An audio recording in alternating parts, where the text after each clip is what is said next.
Isabella Moore learned to measure hope in small, careful portions. She grew up in a narrow red brick row house on the outskirts of Cambridge, England, where her father, Martin, ran late-night shifts as a hospital porter and her mother, Evelyn, stitched hems for professors' robes to stretch the bills. Their dinner table talk was practical: rent, schedules, the quiet heroics of doing one thing well every day, and yet Isabella dreamed in constellations of possibility: a career in public health, a passport stamped with places she'd only traced on library maps, a home where kindness was not rationed. She loved early runs along the river, the calm logic of statistics, and Sunday breakfasts with her younger brother, Daniel, who teased her for color-coding everything. A teenage heartbreak, one boy who treated silence like punishment, left a mark deep enough for a private vow: she would never plead to be loved. If love did not arrive with respect, it would not be admitted at all.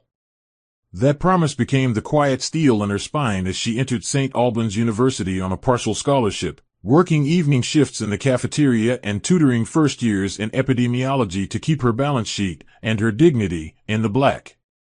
Across town, Adrian Cole woke to the hush of money, rooms that breathed on command, fragrant linen that never remembered last night's sins, and a calendar arranged to make him look inevitable. His father, Richard, chaired a multinational logistics conglomerate and groomed Adrian for the boardroom with the same patience he used for vintage cars. His mother, Victoria, regarded society like a chessboard and her son like a queen she could move anywhere. Their eldest, Clara, curated perfection on social feeds that turned weekends in Monaco into ordinary posts. Adrian's childhood was an itinerary of private schools, alpine winters, and summers on the Solent learning to outpace wind. He collected expensive diversions: sailing regattas, late-night poker in Mayfair, impromptu trips that blurred into the glossy sameness of privilege. The world kept telling him he could do anything. No one asked what he actually wanted. Under the smooth laugh and careless charm beat a pulse of restlessness he refused to name. St. Albans had been a concession to optics. "Understand the people who'll one day work for you," Richard had said, but the campus offered an unexpected seduction. For a moment, his last name mattered less than his next sentence. They collided because life delights in thin margins. On a wet November morning, Isabella, clutching a stack of neatly bound survey drafts, cut through the university's glass-roofed atrium just as a gust bullied the doors. Adrian, late to deliver a guest talk in an economics seminar, strode in from the opposite side, answering a message and not watching his feet. Paper met rain, rain met polished tile, and both met gravity. Adrian's phone skittered, Isabella's pages fanned like startled birds across the floor. He crouched first, not from gallantry but reflex, and then stilled at the notes: precise handwriting, models annotated with questions sharper than most answers he'd heard. "I'm an idiot," he said, offering the kind of apology that could have been theater. Isabella tipped the pages without a smile, the coolness in her eyes stating terms he couldn't read.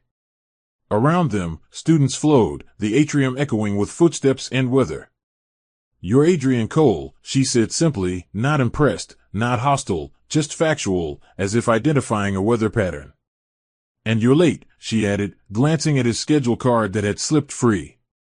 It should have ended there, but the elevator broke, the seminar moved to a different hall, and the two of them, forced by circumstance into the same detour, walked side by side past bulletin boards and rain-blurred windows. He found himself asking real questions about her project. She found herself answering, despite herself, because curiosity is a door even caution sometimes opens.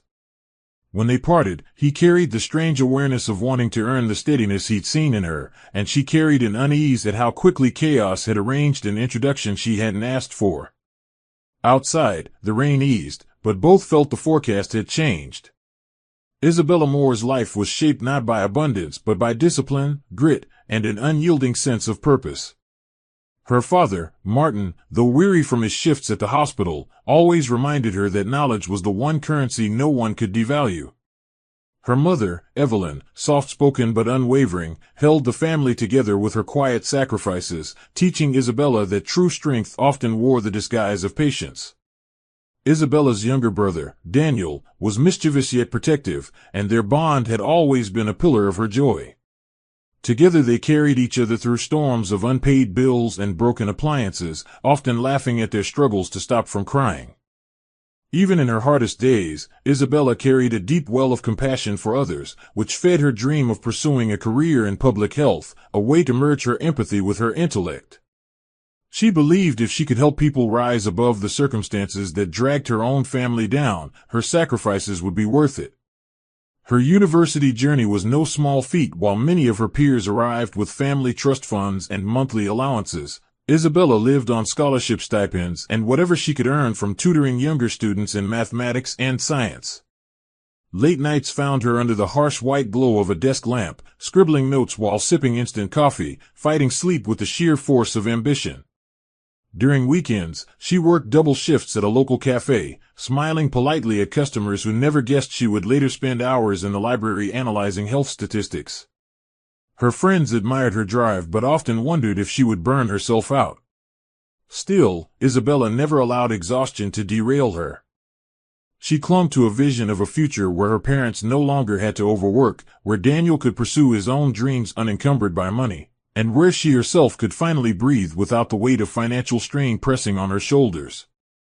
Amelia Roberts, Isabella's best friend and roommate at St. Albans, played an important role in keeping her grounded. Amelia came from a slightly more comfortable middle-class family, but her loyalty to Isabella was fierce and unwavering. She often pushed Isabella to take breaks, dragging her out to watch plays or walk along the river to remind her that life wasn't only about responsibility. Together, they shared secrets late into the night, and Isabella confided in her about her private vow never to beg for love. Amelia admired Isabella's determination but secretly feared her friend's heart was too guarded. She worried that Isabella's strength, while admirable, might one day blind her to genuine affection. It was Amelia who noticed, before Isabella herself, that Adrian Cole's sudden interest in her wasn't just another idle whim of a spoiled heir. Amelia sensed that something unpredictable had begun, the kind of story that could either lift Isabella into a new life or tear her carefully built world apart piece by piece. Adrian Cole was the embodiment of privilege, wrapped in charm sharp enough to disarm even his critics. From his earliest years, he had been told he was destined for greatness, groomed by his father Richard, a stern and calculating businessman, to someday inherit the empire built on shipping and logistics. His mother, Victoria, colder and sharper than the diamonds she wore, rarely offered affection, believing indulgence bred weakness. Instead, she perfected Adrian's image, tailored suits, poised interviews, and rehearsed smiles at charity galas. To outsiders, he was the golden boy, but behind the polished exterior was a young man bored by predictability and trapped by expectations. The absence of warmth at home had turned him toward fleeting pleasures. Parties, women, cars, and impulsive trips filled the void where meaningful connection should have been. He thrived on recklessness because it allowed him to pretend he was in control of his own destiny, even as it spiraled away from him. His sister, Clara Cole, was the family's crown jewel of reputation, admired by society for her elegance and achievements. Unlike Adrian, she thrived under their parents' strict gaze and carried herself like an extension of their legacy. She never failed to remind Adrian that he was wasting his potential, and her words often cut deeper than she realized. Despite his indifference, her disapproval gnawed at him in private moments. Adrian's closest companion was Ethan Grant, a childhood friend from the same world of opulence but with fewer expectations weighing him down. Ethan's love for indulgence matched Adrian's, and together they drowned their nights in liquor and shallow victories, laughing at consequences they never expected to face. Women rotated in and out of Adrian's life like passing seasons, some dazzled by his wealth, others fooled by his charm, but none managed to see past his facade. He ensured it stayed that way. For Adrian, intimacy was vulnerability, and vulnerability was weakness. At St. Albans University, Adrian wore his Playboy mask like armor. He excelled at being noticed without ever revealing who he truly was. Professors saw potential he never cared to prove, classmates saw charm that concealed his indifference, and women saw a fantasy that kept them distracted from his reality. He was known for extravagant gestures, throwing rooftop parties that lit up the skyline, arriving in class in cars more expensive than entire homes, and skipping exams only to pass them with minimal effort. Yet beneath the bravado was a gnawing emptiness he refused to acknowledge. The sight of Isabella Moore, focused, composed, and untouched by his theatrics, unnerved him in a way he couldn't explain. She was everything he wasn't: steady, disciplined, and uninterested in wealth. The more he observed her from afar, the more he realized she wasn't another conquest to entertain him for a night. She was a puzzle, a mirror that reflected the flaws he tried so hard to disguise. And for the first time, Adrian felt an unfamiliar ache, the desire to be worthy in someone else's eyes. Adrian Cole was not accustomed to hearing no, yet Isabella Moore wielded that word like a shield whenever he approached her. Their first official conversation happened in the university library, a quiet space where Adrian rarely ventured. He appeared, leaning casually against a shelf with that infamous half-smile, offering to buy her coffee in exchange for helping him stay awake through boring economics notes. Isabella, unimpressed, simply closed her book and replied, "If you're bored, then maybe you're in the wrong class." It wasn't hostility, it was honesty, delivered with a calm that disarmed him more than flirtation ever could. For Adrian, rejection had always been a temporary obstacle, but Isabella's indifference carried weight. He found himself watching her, noting how she balanced classes, tutoring sessions, and cafe shifts with relentless determination. For the first time in his life, Adrian didn't want to conquer someone for pride. He wanted to understand her, and perhaps even be understood in return. Isabella's friends, particularly Amelia, were wary of Adrian's sudden interest. Rumors about his reckless lifestyle circulated constantly on campus, stories of nights that ended in hotel rooms, debts paid by his wealthy father, and countless women who had fallen for his charm only to be discarded. Amelia warned Isabella not to get involved, but Isabella maintained her composure, claiming she was too focused on her studies to pay Adrian much attention. Yet she couldn't deny the strange persistence in his approach. Unlike other men, Adrian didn't attempt shallow compliments. Instead, he asked real questions about her research, about her family, even about her dreams. It was unsettling, and Isabella often wondered if it was all an act. Still, there was a glimmer in his eyes, a subtle vulnerability that peeked through when he thought no one was looking, and that contradiction sparked a dangerous curiosity in her. Their worlds continued to collide in unexpected ways. During a student debate competition, Adrian surprised everyone, including Isabella, by taking the stage and delivering a powerful, unscripted speech about economic disparity, a subject he had clearly researched after one of their conversations. Though he stumbled, his passion was raw and real, earning applause from an audience that had only seen him as the campus playboy. Isabella watched, conflicted. She saw not the spoiled heir everyone spoke of, but a young man trying desperately to prove he was more than his reputation. That night, walking home under the dim glow of street lamps, Adrian joined Isabella uninvited. She didn't chase him away, though silence hung between them like fragile glass. When he finally asked, "Why don't you like me?" Isabella replied softly, "I don't dislike you, Adrian. I just don't believe the mask you wear." It was the first crack in his armor, and though she didn't realize it, her words ignited in him a determination far stronger than the fleeting whims that had defined his life until now. Adrian Cole had never been known for patience, and when he decided he wanted Isabella Moore in his life, he pursued her with an intensity that startled even himself. Weeks of gentle persistence, studying with her in the library, walking her home after late cafe shifts, showing up at debate competitions he once would have mocked, slowly softened Isabella's guarded heart. Though she continued to question his sincerity, Adrian's actions began to chip away at her skepticism. What truly unsettled her was the way he listened. Unlike others who saw her as a diligent but ordinary girl, Adrian studied her with the curiosity of someone discovering a new world. When he finally knelt in the courtyard of St. Albans University during a bustling spring festival, holding out a velvet box with a diamond that glittered like the sun, the entire campus froze. Gasps filled the air as Adrian, the notorious playboy, declared to everyone that he wanted only Isabella. The shock was electric. Isabella's heart pounded, torn between disbelief and the yearning she'd buried for years. Against her instincts, she whispered yes, and the courtyard erupted into chaos. The aftermath of the proposal sent ripples far beyond campus walls. The Cole family was horrified, seeing Isabella as nothing more than a distraction and a stain on their carefully curated image. Richard Cole, furious at his son's impulsiveness, demanded Adrian call off the engagement, arguing that Isabella came from a family too modest, too ordinary to ever understand the demands of high society. Victoria Cole's disdain was even sharper. She dismissed Isabella as the charity case, and Clara, Adrian's sister, ridiculed the relationship as a temporary fantasy. Yet Adrian stood firm for the first time in his life, defying his parents in a way no one expected. Meanwhile, the Moore family struggled with their own doubts. Martin and Evelyn were proud of their daughter's achievements, but feared Adrian's reputation would only bring her heartache. Daniel, protective of his sister, openly declared he didn't trust Adrian's promises.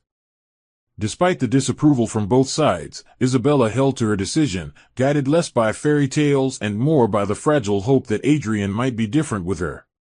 The engagement quickly became a spectacle, plastered across tabloids and whispered about in lecture halls.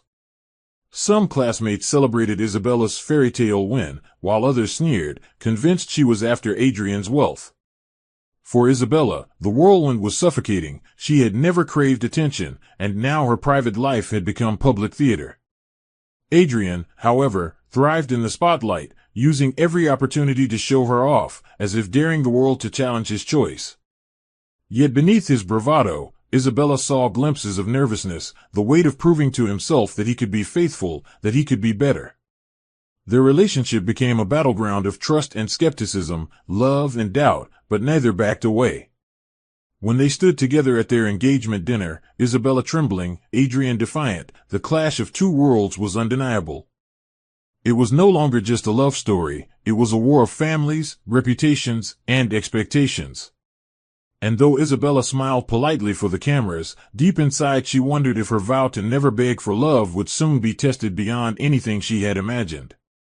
The Cole-Moore wedding became the event of the year, an extravagant affair that drew nobles, executives, politicians, and curious onlookers from every corner of London society.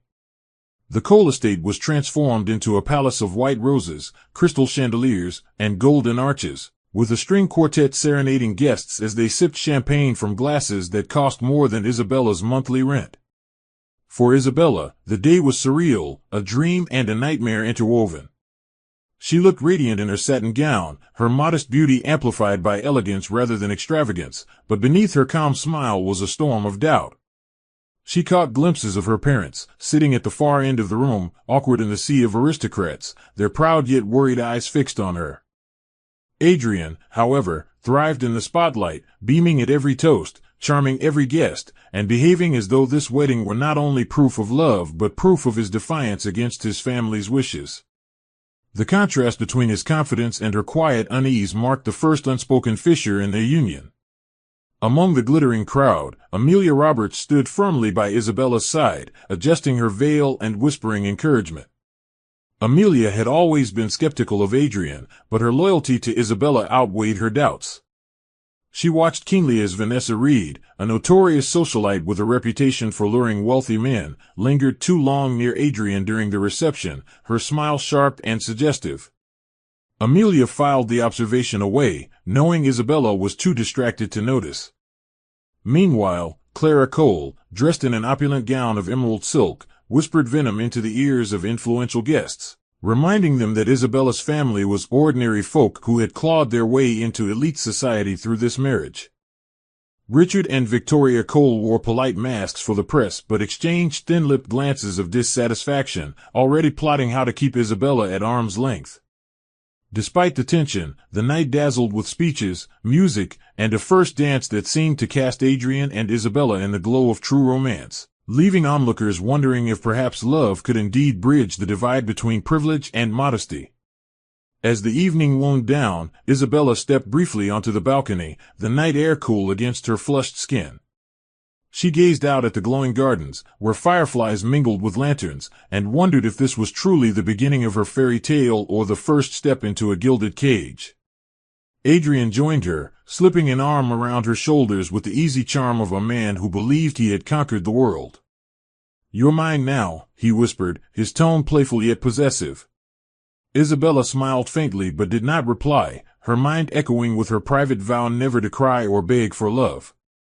She glanced back into the ballroom, where Vanessa's predatory eyes lingered on Adrian even from across the room, and Amelia's watchful stare never left her.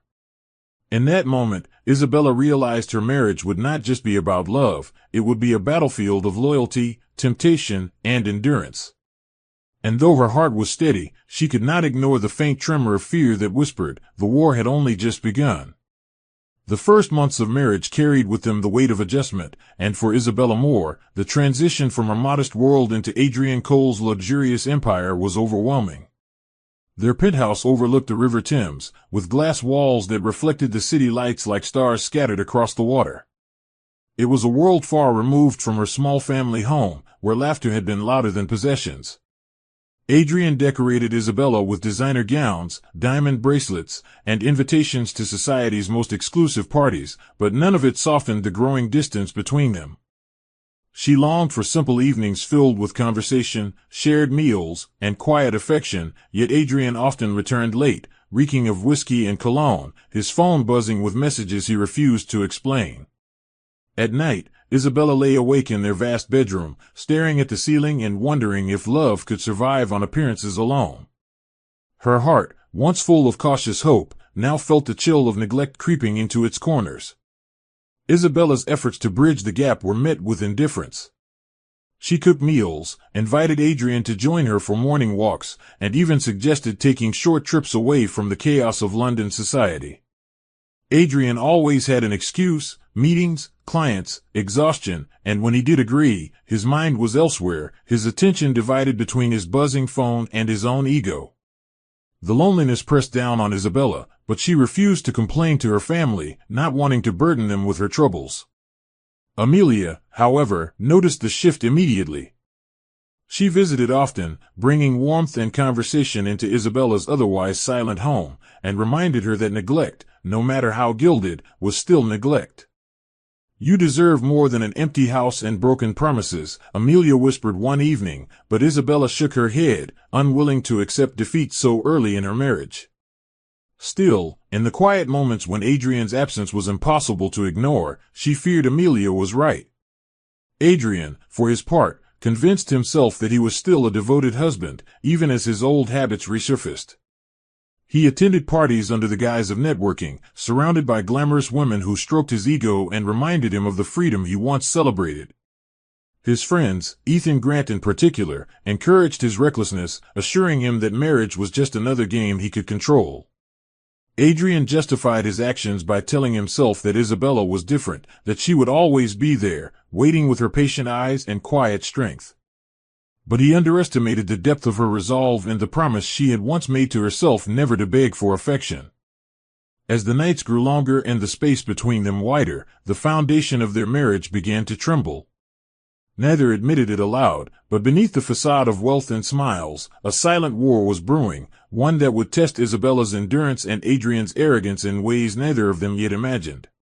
The illusion of a perfect marriage shattered slowly, like glass breaking under invisible pressure. Isabella tried to cling to fragments of hope, but the rumors reached her before Adrian's confessions ever could. Whispered voices at charity luncheons, sidelong glances at cocktail parties, and the sympathetic smiles of acquaintances who knew more than they dared to say all pointed to one truth: Adrian was straying. At first, Isabella dismissed it as malicious gossip, but then came the humiliating evening when she arrived unannounced at a private club to surprise him. Instead of finding her husband alone with colleagues, she saw him in the company of two models, laughter spilling from their lips as he draped an arm casually across one's shoulders. The sight sliced through her composure, yet she forced herself to retreat quietly, unwilling to create a scene. That night, she sat at the window of their penthouse, her tears unshed, her heart whispering that her vow to never beg for love was being tested too soon. Adrian's affair with Vanessa Reed, however, was the boldest and most dangerous of them all. Vanessa was no ordinary mistress. She was ambitious, cunning, and well aware of the power she wielded in London's social circles. With her striking red hair and sharp green eyes, she thrived on attention and reveled in the scandal she stirred. She flaunted her connection with Adrian at exclusive gatherings, whispering barbed remarks within Isabella's earshot, all while painting herself as the woman Adrian truly wanted. Adrian, blinded by vanity and intoxicated by Vanessa's manipulative charm, defended her presence rather than protecting Isabella's dignity. When friends and family hinted at the impropriety, Adrian brushed them off, claiming Isabella was overreacting. This betrayal cut deeper than the act itself. It was the public humiliation that gnawed at Isabella's strength. She began to feel like an outsider in her own marriage, trapped in a gilded cage where love was replaced by mockery. Yet Isabella's quiet endurance only deepened the rift. Her silence was not weakness, it was observation. She watched carefully as Adrian's indulgences grew bolder and more reckless, documenting every careless gesture and every insult he allowed Vanessa to hurl her way. Amelia begged Isabella to leave, to stop subjecting herself to such cruelty, but Isabella was not ready, not yet. Her mind was working, her resolve sharpening like steel beneath the pressure. She knew her time would come, but it would not be in desperation, it would be on her own terms, with her dignity intact. In the meantime, she held her composure in public, offering only polite smiles and graceful restraint while inside, her patience twisted into a quiet, searing anger. For Adrian, the cracks in the picture-perfect marriage were invisible. He believed Isabella's silence was acceptance. What he did not realize was that every betrayal was adding weight to a decision Isabella was inching toward, one that would one day turn his world upside down. Vanessa Reed grew bolder with every stolen evening and every photograph that mysteriously found its way into society pages. She thrived on spectacle, dressing in gowns that mirrored Isabella's style but with sharper cuts, deeper necklines, and a deliberate confidence that dared anyone to compare them. At luncheons and charity events, Vanessa would arrive coincidentally, brushing past Isabella with a smirk that needed no words.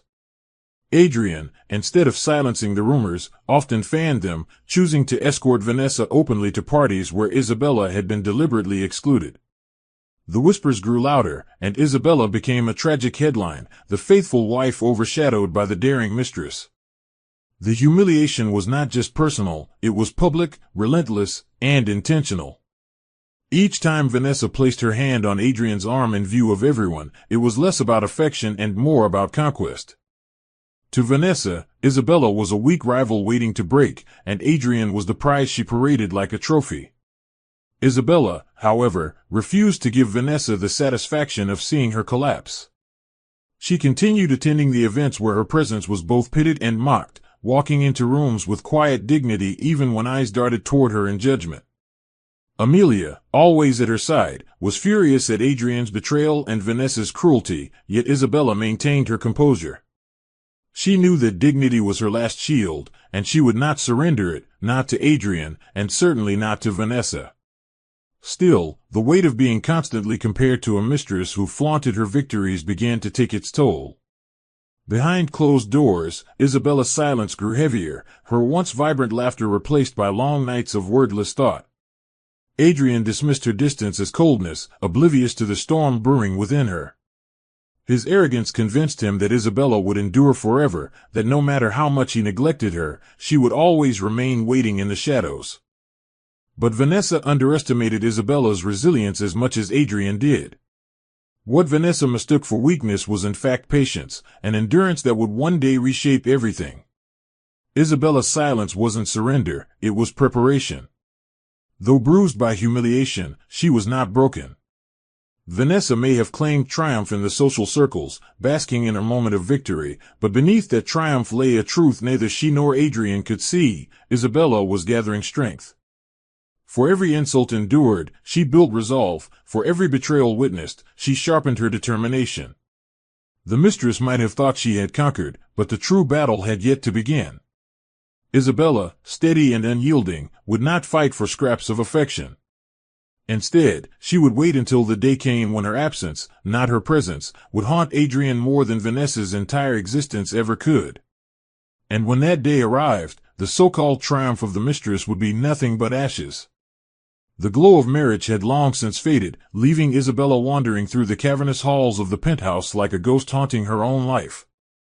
Days stretched into nights with Adrian's absence. His excuses had grown predictable, meetings that ran late, parties he couldn't avoid, clients who needed entertaining. Isabella had once believed she could endure, that patience and loyalty would eventually compel Adrian to see her worth. But as weeks turned to months, her body began to betray the stress she kept locked within. She woke with pounding headaches, skipped meals because her appetite had withered, and stared blankly at the ceiling until exhaustion forced her into shallow sleep. Loneliness carved a hollow inside her, yet she refused to let tears fall. Crying, to her, felt like begging, and she had vowed never to beg for love. Adrian didn't notice, or perhaps he chose not to. Whenever he did return home, distracted and smelling of perfume that wasn't hers, his words were shallow and mechanical, as though spoken only to pacify a wife he no longer valued. It was Daniel, her younger brother, who noticed the toll her marriage was taking. He visited her one weekend, bringing laughter, warmth, and the simple comfort of sibling honesty. Daniel was still in university himself, but his protective nature made him bolder than most. "Bella, you're fading," he told her bluntly as they walked through the riverside park. "I don't recognize the sister who used to fight me for the last slice of pie or chase me down the street when I teased you. You can't keep living like this." His words struck deep, because Isabella knew he was right. She had poured herself into a marriage that gave nothing back, hoping her endurance would be enough to save it. But as she looked at Daniel's worried eyes, she realized she was teaching him the wrong lesson, that love was pain to be endured instead of joy to be shared. His presence rekindled a flicker of strength within her, a reminder that she was more than the shadow Adrian's neglect had created. Adrian, meanwhile, mistook Isabella's quietness for compliance. He convinced himself that she accepted his absences, that her silence was agreement rather than disappointment. In truth, she was retreating, not in weakness, but in preparation. The more Adrian neglected her, the more she invested her energy into rediscovering herself. She began taking long walks, journaling her thoughts, and reconnecting with passions she had abandoned for the marriage. Amelia encouraged her, often spending nights at her side to remind her that life held more than sorrow. Yet loneliness still pressed in, heavier than ever. Isabella stood at the edge of her own endurance, torn between holding onto a marriage she had hoped would blossom and the growing realization that Adrian's neglect was a choice, not a mistake. Each unanswered call, each missed dinner, each broken promise wove itself into a tapestry of betrayal. And as Isabella traced her fingers along its threads, she began to understand that survival might mean walking away from the man she once thought she could change. The question was no longer if she would break, but when she would decide she had borne enough. The turning point came unexpectedly, at a charity gala Isabella had been persuaded to attend by Amelia. She had resisted at first, unwilling to face another evening of whispers and pointed stares, but Amelia insisted that hiding would only give Vanessa and her allies more power. Dressed in a simple navy gown that highlighted her natural elegance rather than wealth, Isabella walked into the glittering ballroom with her chin lifted, determined not to be seen as a broken wife. The event was crowded with politicians, entrepreneurs, and celebrities, but one man in particular noticed her immediately, Alexander Hayes. He was a self-made entrepreneur, a man who had risen from obscurity to command respect in the financial world. Unlike Adrian's polished arrogance, Alexander exuded quiet strength. He saw Isabella not as Adrian's wife, not as a symbol of scandal, but as a woman standing alone in a world that had tried to diminish her. Their first conversation was brief yet piercing, his words laced with genuine curiosity about her interests and her thoughts on the event. For the first time in years, Isabella felt seen rather than judged. Over the following weeks, Alexander and Isabella's paths crossed often, not by coincidence but because Alexander sought her out with subtle persistence. He invited her to join him at small charity initiatives that focused on community health, an area close to her heart. These outings were nothing like Adrian's grand spectacles. They were intimate, purposeful, and filled with sincerity. Isabella found herself drawn into conversations where her opinions mattered, where her presence wasn't decorative but meaningful. Alexander admired her strength, the quiet resilience she carried even when the world labeled her as the pitiful wife. He never crossed boundaries, never pressed beyond polite friendship, but his respectful attention stood in stark contrast to the neglect she endured at home. With every encounter, Isabella began to glimpse a version of herself she thought had died, a woman capable of smiling without force, of speaking without fear, of feeling valued for who she was rather than what she represented. Adrian, of course, remained oblivious. He dismissed Alexander as just another businessman in their social circles, never noticing the way Isabella's eyes softened when she recalled their conversations. Vanessa, however, sensed the shift, her instincts sharpened by jealousy. She mocked Isabella even more viciously at public events, sneering that no respectable man would ever take her seriously. But Isabella no longer flinched as she once had. Alexander's respect had given her a glimpse of strength she didn't know she still possessed. For the first time, she began to ask herself whether love truly needed to be begged for or endured. Could it not be mutual, respectful, and freeing? The thought terrified her as much as it thrilled her. Though nothing improper passed between them, the mere idea that another world existed, a world where she could breathe, where she could be more than Adrian's neglected wife, was enough to ignite a fire inside her heart. That spark, small yet undeniable, marked the beginning of her awakening. While Isabella quietly rediscovered fragments of herself, Adrian plunged deeper into the whirlwind of excess that defined his reputation. Nights blurred into mornings as he hosted endless parties in penthouse suites, surrounded by women whose names he rarely remembered and friends who encouraged every reckless choice. Ethan Grant, his lifelong companion in indulgence, was always at his side, pouring drinks and fanning Adrian's ego with reminders that life was short and meant to be enjoyed. Adrian told himself that he was networking, that each party was a chance to strengthen business ties, but in truth, it was an escape.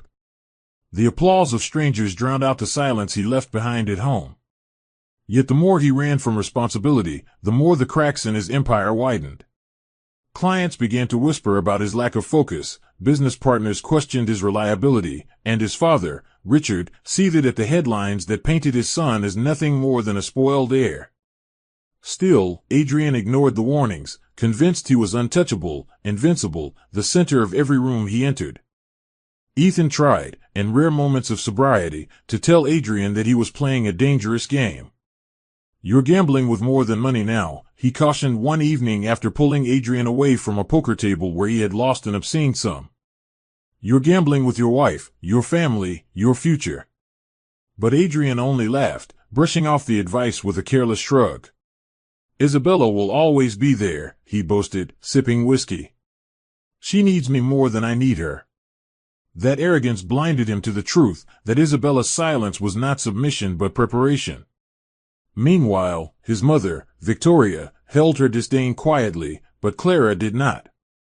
She confronted him during a family dinner, her words sharp as glass. "You're destroying everything for a woman who doesn't love you back and for a wife you don't deserve."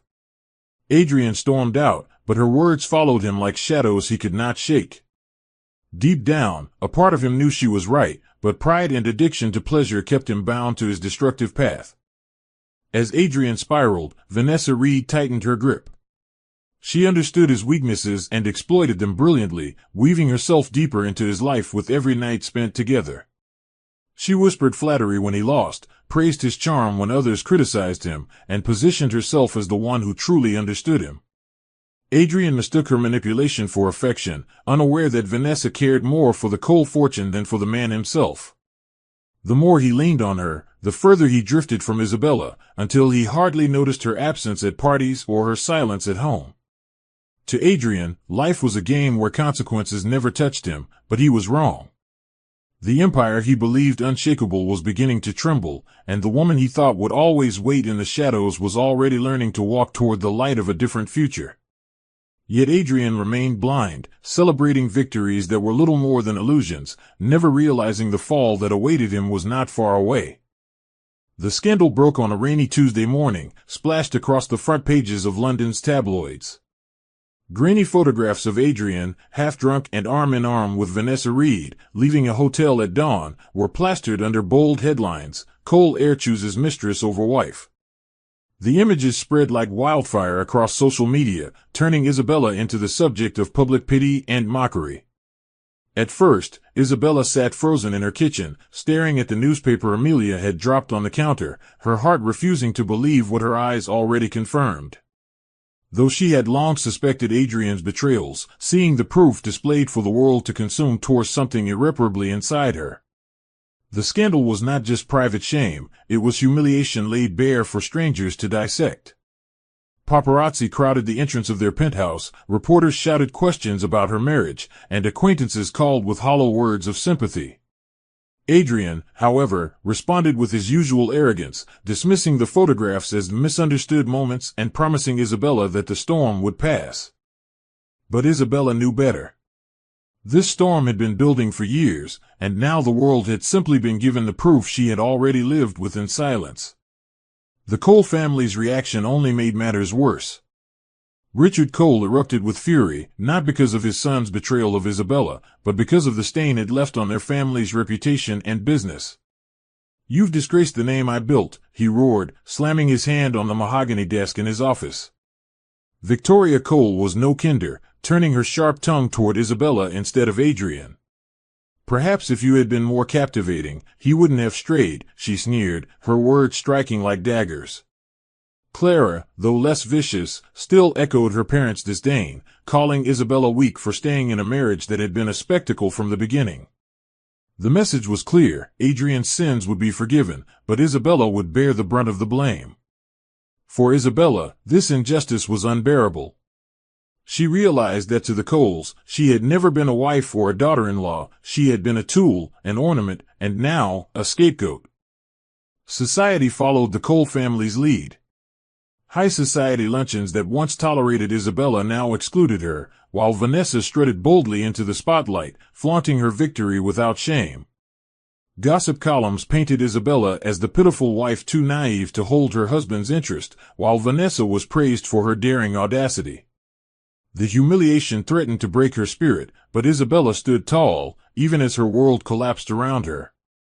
With Amelia and Daniel as her anchors, she faced the public with quiet dignity, refusing to lash out or crumble under the weight of their ridicule.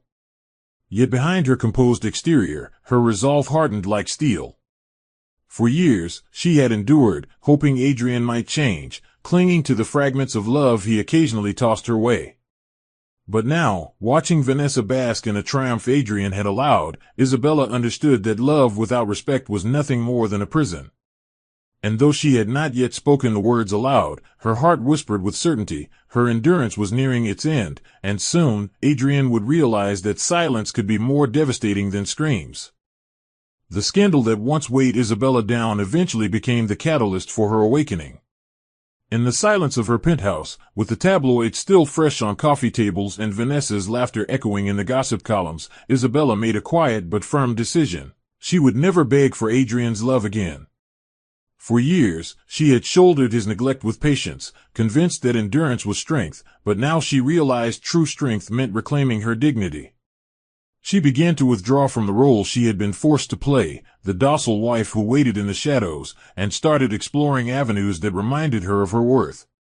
She reached out to contacts she had made at charity events, attending smaller gatherings without Adrian, where she was welcomed not as Adrian Cole's wife, but as Isabella Moore. To her surprise, people admired her insight and compassion, and for the first time in a long while, she felt her own identity shining through. It was as if the veil had lifted, and she could finally breathe without the weight of his name on her shoulders. Alexander Hayes continued to appear in her life like a steady light in the fog. He did not overwhelm her with declarations or promises, but his consistent presence offered comfort.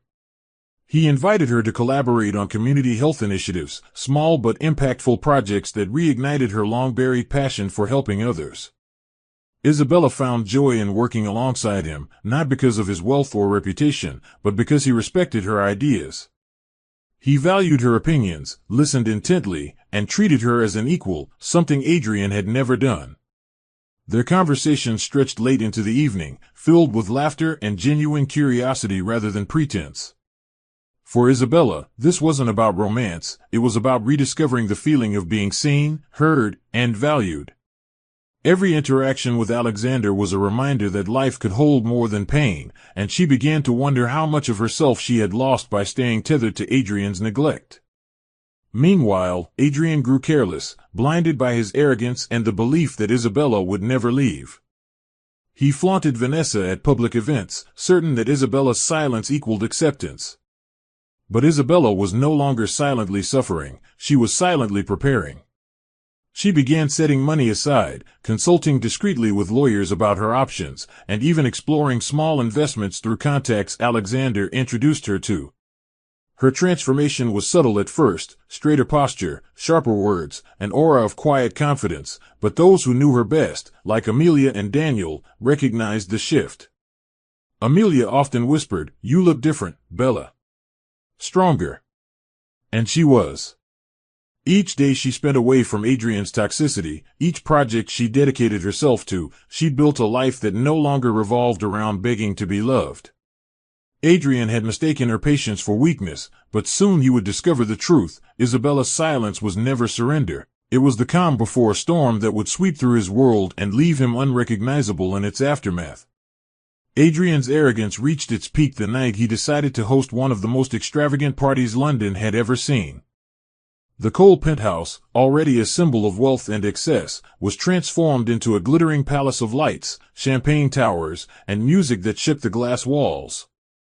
Guests arrived in designer gowns and tailored suits, buzzing with anticipation, for Adrian loved to shock and impress. Isabella, though reluctant, was expected to attend. Her presence was meant to complete the illusion of the devoted wife standing proudly beside her husband.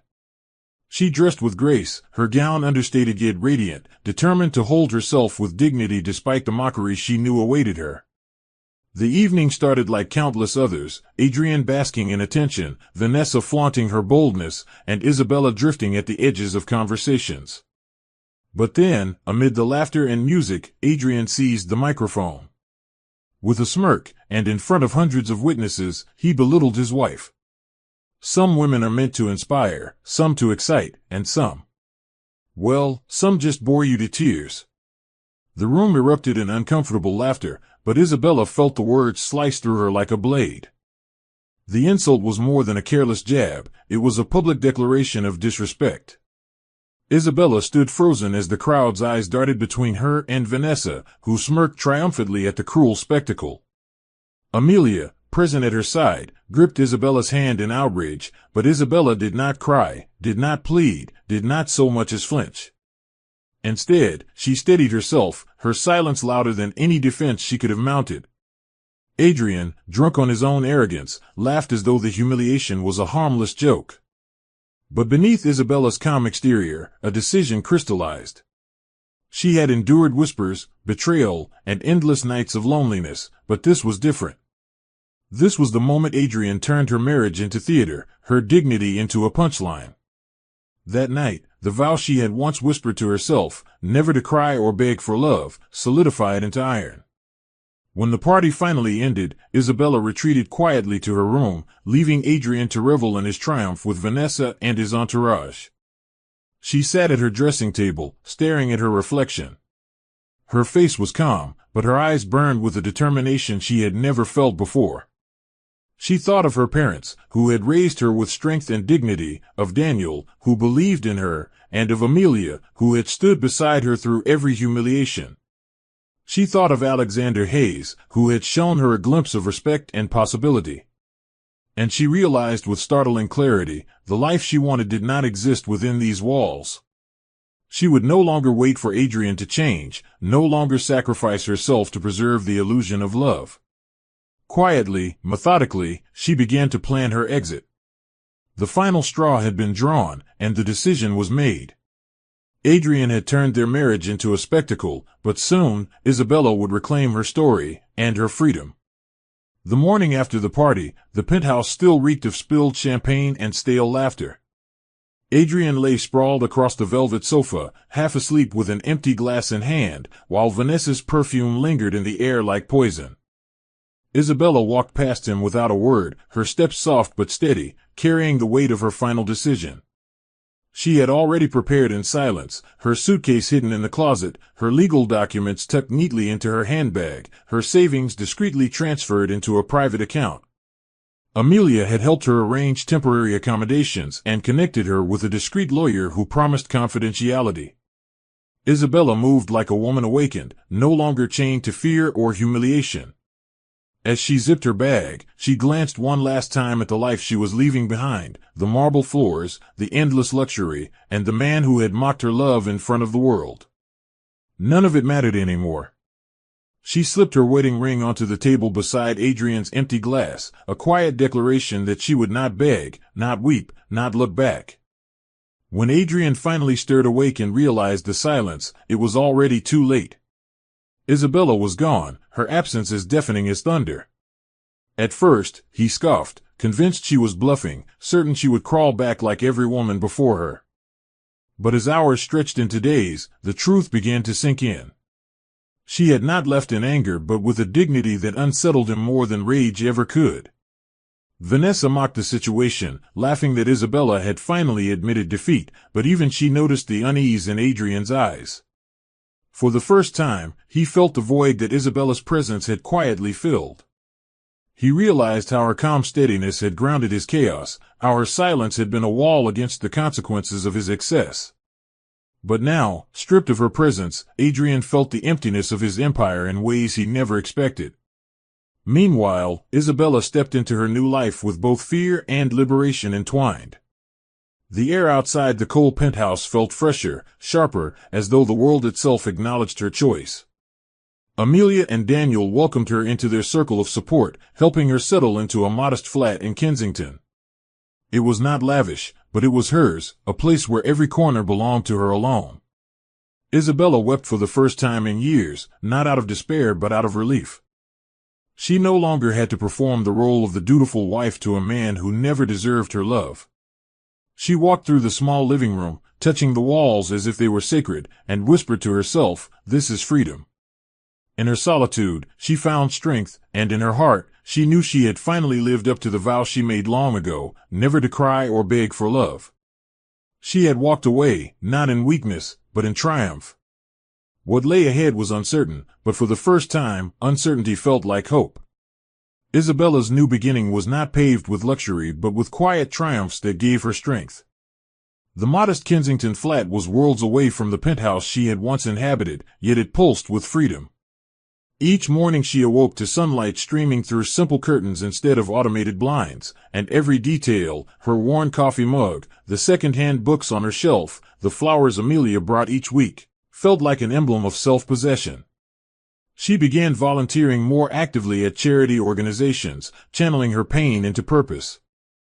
Her sharp mind and genuine compassion quickly caught the attention of directors who encouraged her to take on leadership roles.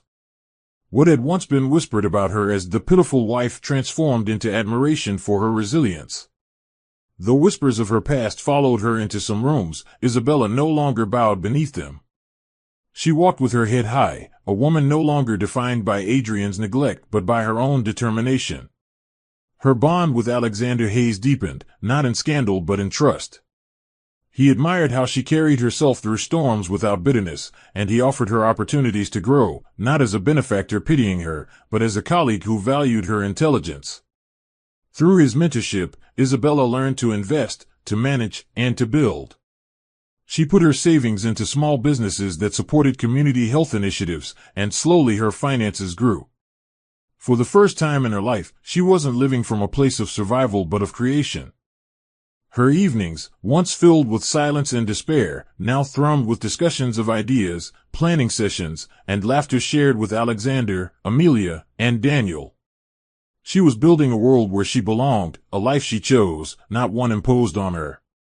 Adrian, meanwhile, began to feel the sting of her absence more acutely with each passing week. He had expected Isabella to crumble without his wealth, to return begging once she realized the comfort she had abandoned. Instead, he read reports in the papers of her new ventures and saw photographs of her at charity events, radiant and respected.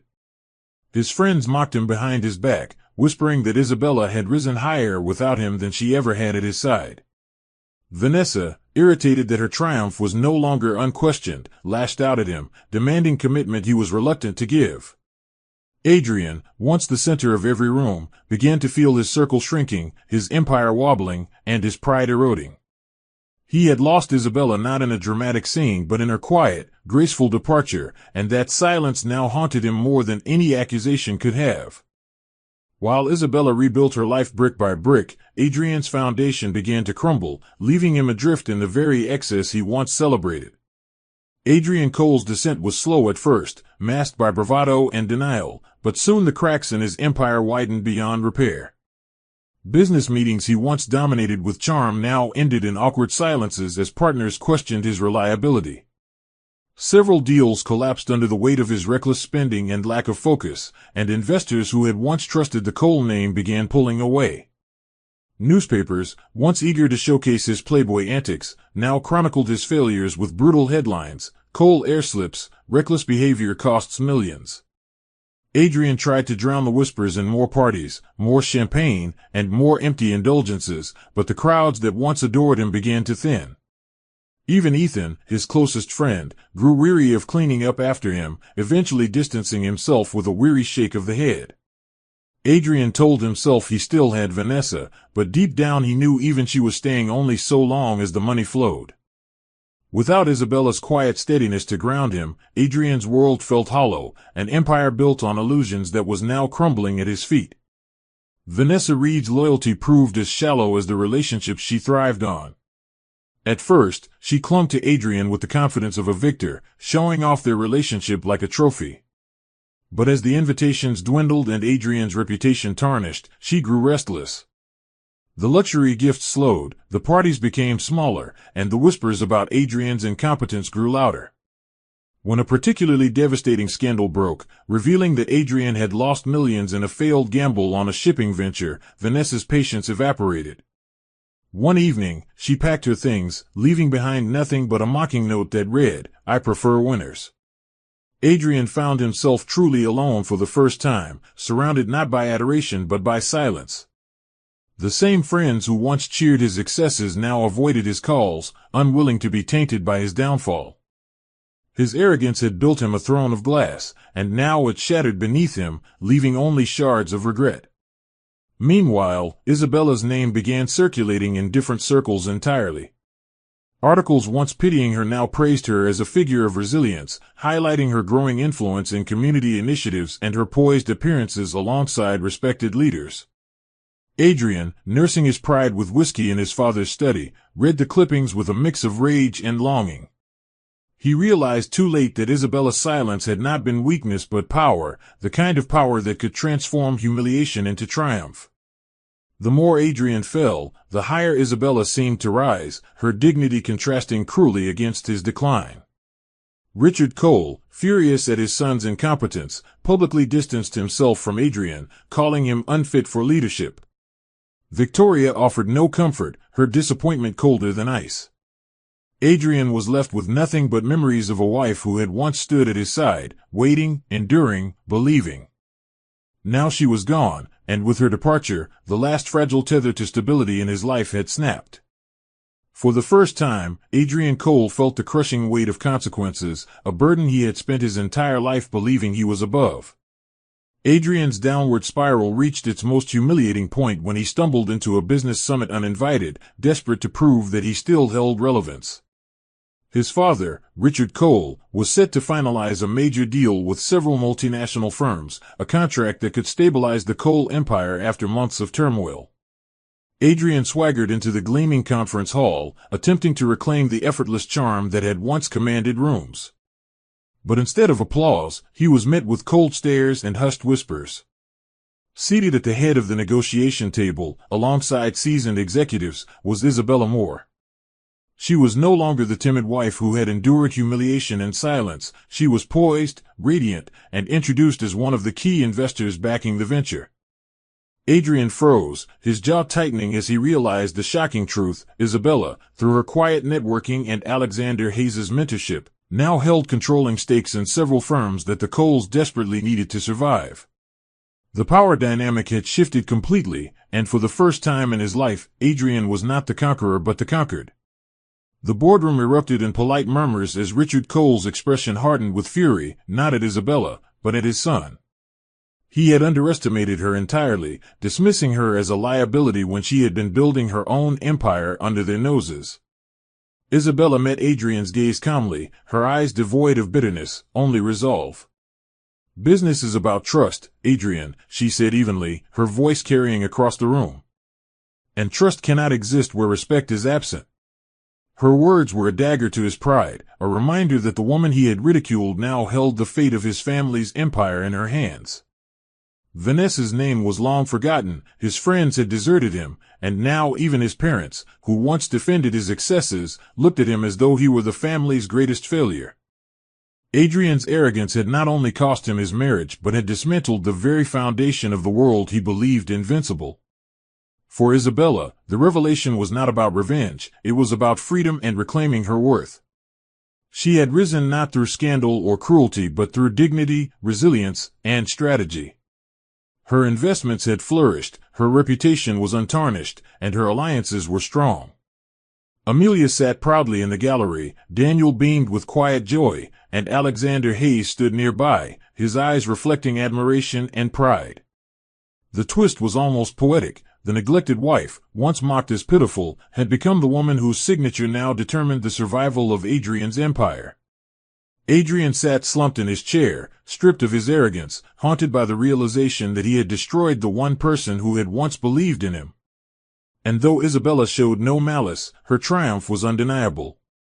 In that moment, Adrian understood the cruel irony of his downfall. He had spent years mocking Isabella for being too ordinary, only to discover she was extraordinary in ways he could never hope to match. The world seemed to turn its gaze toward Isabella, but unlike Adrian, she did not bask in the spotlight for attention, she embraced it as a platform for change.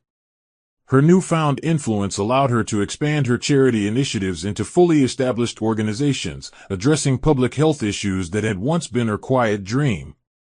She purchased properties not for status, but for purpose, transforming them into community centers, clinics, and spaces for education. Reporters who once mocked her as the pitiful wife now hailed her as a symbol of resilience and strength, dubbing her the woman who rebuilt herself from ashes. Isabella no longer lived in the shadow of Adrian's name, she had her own, and it carried weight. Her flat in Kensington became the headquarters of her transformation, still modest compared to her means, but full of life, love, and laughter from friends and family who had stood by her. For the first time, Isabella looked in the mirror and saw not a woman enduring but a woman thriving. Adrian, meanwhile, found himself living in the ruins of his arrogance. The empire that once carried his family's name had shrunk without Isabella's support, leaving Richard Cole scrambling to salvage fragments of what remained. Vanessa Reed was long gone, chasing newer conquests, and Ethan Grant, weary of Adrian's recklessness, had severed ties completely. Adrian's nights were no longer filled with champagne and adoration but with the bitter silence of isolation. The tabloids that once celebrated his parties now chronicled his decline, painting him as a cautionary tale of wasted privilege. He often wandered past photographs of Isabella in magazines, her poised smile a reminder of what he had lost, not just a wife, but the anchor he never realized he needed. For all his wealth, for all his arrogance, Adrian Cole was left with nothing but regret, a hollow echo of the man he had pretended to be. For Isabella, however, love did not remain absent forever. Alexander Hayes, who had patiently stood beside her without demanding more than she could give, eventually became more than a confidant. What began as professional respect grew into quiet companionship, and soon into something deeper. Their bond was built not on spectacle or power but on trust, mutual admiration, and shared vision. When Isabella finally allowed herself to embrace this new love, it was not with desperation but with certainty, an affirmation that she could be loved without begging, cherished without compromise. At their first public appearance together, Amelia whispered through happy tears, "This is the love you always deserved." Isabella smiled, her heart lighter than it had been in years. She had walked away from humiliation, endured betrayal, and rebuilt herself into something stronger than she ever imagined. Adrian watched from the shadows of his downfall, but she no longer cared. Her vow had been fulfilled, she had never cried, never begged, and in the end, she had found not only freedom but a new beginning, a life where she was valued, respected, and truly, deeply loved. The end.